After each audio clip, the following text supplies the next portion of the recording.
Let us reverently bow our heads for a word of prayer. Eternal Heavenly Father, we've assembled here this morning in the Hall of Heroes in remembrance of the brave men and women who offered their service and sacrifice in defense of this great country and her allies. Let us not forget the 72,000 lost in World War II, 7,000 missing from the Korean War and the 1,500 in Vietnam, who raised their right hand, leaving behind friends and families and loved ones. We thank you that we can take a moment out of the daily grind of our day and reflect and remember the unsung heroes who never returned home, who never had the opportunity to reunite, and yet who were willing to give their all in sacrifice and service to the recipients of the land of the free and the home of the brave.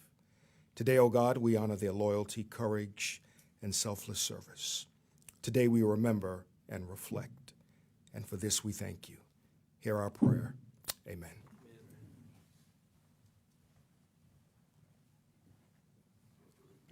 Please be seated.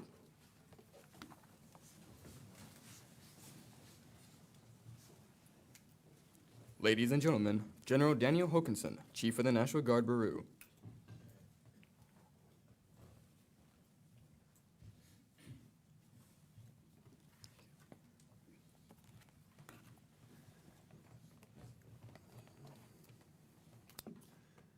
Secretary Austin, ambassadors of our partner nations, DoD leaders, and our distinguished guests. Today, we honor and observe POW MIA Recognition Day. We ache with the absence of those who remain missing. We wrap our arms around the families who bear the burden of dark and heavy questions. We find strength in our international partners and our shared humanity for this solemn mission. We seek solace in the timeless efforts of compassionate professionals and service organizations who refuse to rest until every American comes home. But more than that, we grapple with the concepts of always and never, and the murky spaces in between. Always stretches beyond time. It's a promise that transcends death. Never is also a promise. It is definitive, final, and unmoving. And the murky spaces in between are the timeless questions. What are the limits of human endurance? Where can we find peace? Who can bear the weight of uncertainty? And how long can hope survive? My family grappled with these questions in November of 1967 when they received word my uncle was missing in action after his infantry company was overrun during the Battle of Dak To in Vietnam. For the families in this room, and more than 81,000 families still awaiting answers, the questions stretch across months, years, and decades, some even the better part of a century. Sometimes the answer is the happiest one. Your loved one is alive and coming home to you. Sometimes the answer is nothing but bitter grief. But sometimes our loved ones remain missing, denying us the promise of always and never. These are the service members and families we honor here today. But our nation has made a promise. If you pledge your life to our nation, if you pledge your life to our Constitution, we will not leave you behind. We will never leave you behind. And that is why we continue the search, unyielding, relentless, across distance and time, to keep our promise always. First Lieutenant James E. Wright from Lumber Bridge, North Carolina, cared about others. His family described him as handsome and kind and deeply committed to his community. He began his military service as a member of L Company, 120th Infantry Regiment, which is today part of the 30th Armor Brigade Combat Team of the North Carolina National Guard. He transferred to the 5th Infantry Division in 1942, which is how he ended up on the banks of the Moselle River in France in September of 1944. His regiment crossed the river and took up position in the woods, but after sustaining heavy losses, they were forced to pull back. A few soldiers stayed behind to search for the wounded and the missing, remembering their promise to leave no one behind. Lieutenant Wright was one of those soldiers. After rescuing 3 wounded soldiers on the German-occupied side of the river, Lieutenant Wright crossed the river one more time. He was never seen again. Except never in this case was not never. Last year, 77 years after his death along the Moselle, Lieutenant Wright came home. After an anonymous burial in the Luxembourg American Cemetery, after research by the 7th Armored Division Association, after his remains were sent to the POW MIA Accounting Agency laboratory, after generations of questions in the murky space between, Lieutenant Wright came home to Lumber Bridge. He is buried at the Oakdale Cemetery in the community he loved and nearly in sight of the home where his family waited for his return. Nearly 4,300 miles away, Lieutenant Wright's name is still on the walls of the missing at the Epinal American Cemetery in France. But now, next to his name is a rosette, a symbol the missing has been found. And that brings us to the promise of always and never, a concept that is never far from those who serve our nation, but one we bring to the fore on POW MIA Remembrance Day. Love is always, family is always, duty, service, and honor, they are always. My family's news in 1967 was bittersweet. Uncle Steve's battalion of 330 Sky soldiers suffered 95 killed and 87 wounded at Dak To. After his company was overrun, Steve hid in the North Vietnamese occupied area, caring for his best friend, Robert Bly, who was severely wounded. When the U.S. retook the area, Steve was found alive next to the body of his best friend. Our family received the good news. Robert Bly's family received the opposite news. But their son's name lives on in my uncle's firstborn son, my cousin, Robert Bly Hokanson. Because of love, and because of our family, and because of duty, service, and honor, we never leave our fellow service members behind. We never let their memory fade. We never give up hope, and we never give up the search. We always remember, we never forget, and we will never rest until every last American comes home. Thank you, ladies and gentlemen. It is now my honor to introduce the Honorable Lloyd J. Austin, our 28th Secretary of Defense. Secretary.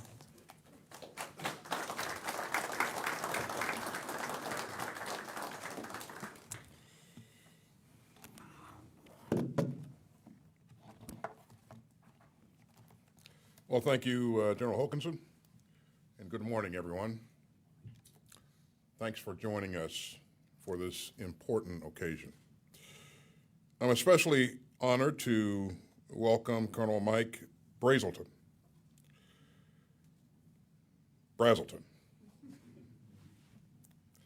an accomplished Air Force pilot who spent more than 6 years in captivity in Vietnam. And Colonel Brazelton, your monumental courage and sacrifice inspires us all, and I thoroughly enjoyed spending some time with you this morning.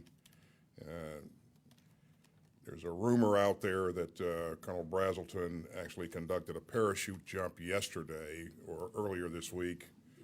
I confirm that that rumor is true, so he's still very active. I'd also like to recognize your daughter, Adriana, who's carrying on your legacy of military service. We're also joined today by ambassadors of partner nations whose support has been invaluable in searching for and recovering our missing. So thanks to all of you for being here. We are tremendously grateful for your support and welcome to the Pentagon. To the family members of those who are still missing, you have shown unimaginable strength amid terrible uncertainty. And please know that your loved ones are always in our hearts. And we are humbled by your fortitude through the long years of waiting. Every year on National POW and MIA Recognition Day, we gather to honor American service members who were taken captive and to stand with the families of the missing and the unaccounted for, and to renew our commitment to bring home our missing heroes. Just a few days ago, we saw how much this solemn mission matters, as one American family got the chance to honor the heroic service of a loved one. In 1943, an Army Air Corps lieutenant colonel named Addison Baker was leading his pilots in a low-flying attack on enemy-controlled oil fields in Romania. As he neared his target, the enemy hit him with an anti-aircraft shell. His plane was burning and damaged, and he could have chosen to land. But Colonel Baker was determined to complete the mission. So he kept going until he hit his target. But afterwards, his damaged plane tragically crashed into the town below. The following year, Colonel Baker was posthumously awarded the Medal of Honor for his valor. And we're proud to have his name on the wall right here in the Hall of Heroes. Now, the department never gave up on recovering his remains. And nearly 8 decades after his daring mission, scientists at Offutt Air Force Base used innovative forensic techniques to identify him. And so this week, his family got to say a proper goodbye and to bury Colonel Baker at Arlington. And we have some of Colonel Baker's family here with us. We welcome you to the Pentagon, and I absolutely enjoyed having the opportunity to meet with you earlier today. Thanks for your sacrifices, your patience, your determination, your great example of persistence.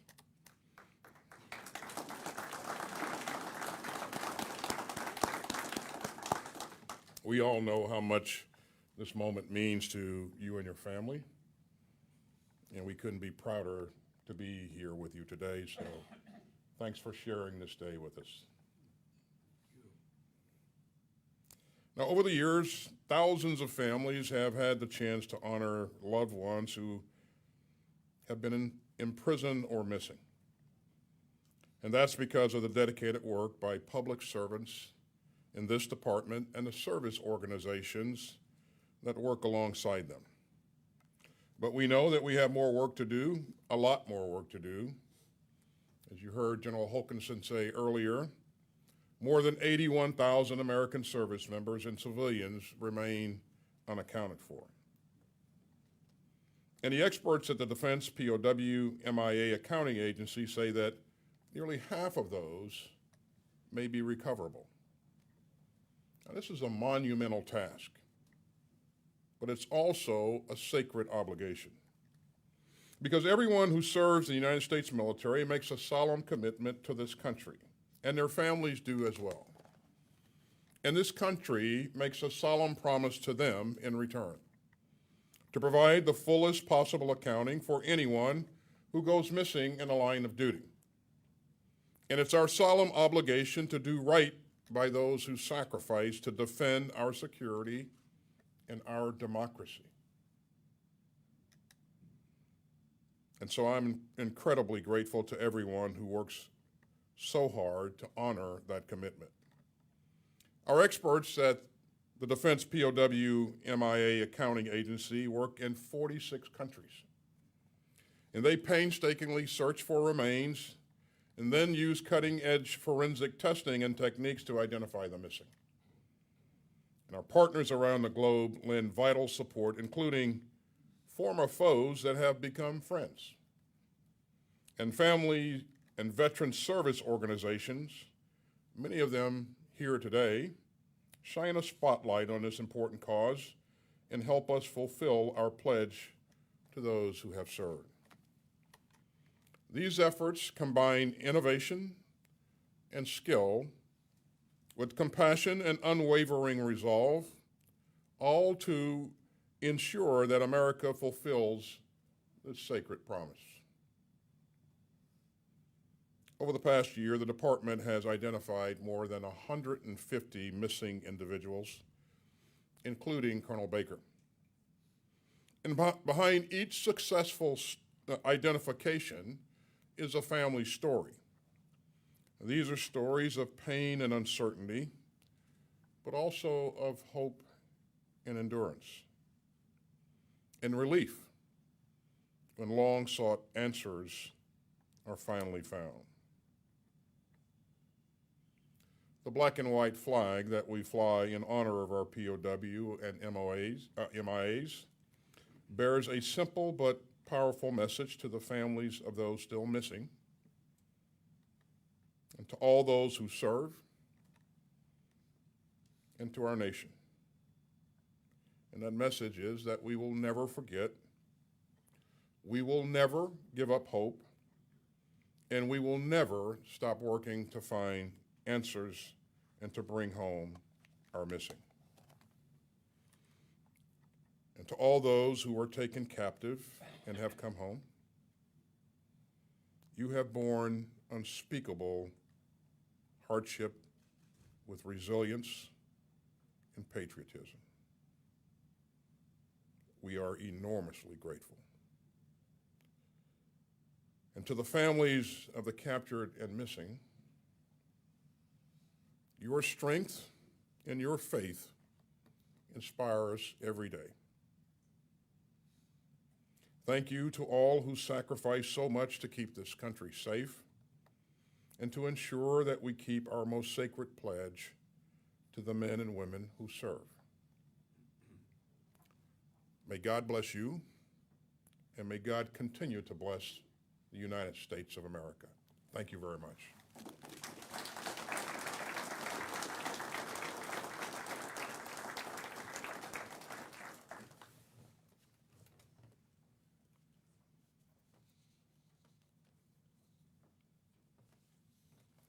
Would all family members representing prisoners of war and those still missing in action please stand to be honored with a moment of silence?